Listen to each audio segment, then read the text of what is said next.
100 फुटी रोडला पडलेल्या खड्ड्याची सखोल चौकशी होण्याची आयुक्तांच्याकडे लोकहित मंच अध्यक्ष मनोज भिसे यांची मागणी।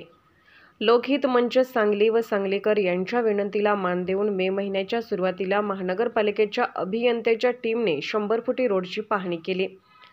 तसेच 14 मेच्या दरम्यान माननीय आयुक्त साहेब श्री शुभम गुप्ता यांनी स्वतः संपूर्ण 100 फुटी राजश्री शाहू महाराज मार्ग या रस्त्याची पाहणी केली आणि रस्त्याचे बांधकाम मजबूत होण्याबाबत संबंधितांना सूचना दिल्या होत्या। परंतु त्यांनी मनापासून केलेल्या या कामाला ठेकेदारांनी सुरुंग लावायचे काम केलेले आहे।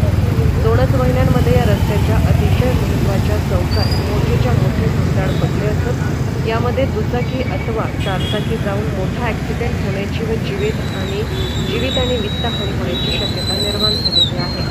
एकंदरीतच संपूर्ण सांगलीसाठी ही अतिशय लाजिरवाणी घटना घडली आहे। लोकहित मंच सांगली व समस्त सांगलीकर यांचा प्रतिनिधी या नात्याने मुख्य रस्त्यावर पडलेल्या भगदाडाची गांभीर्याने चौकशी करण्यात यावी।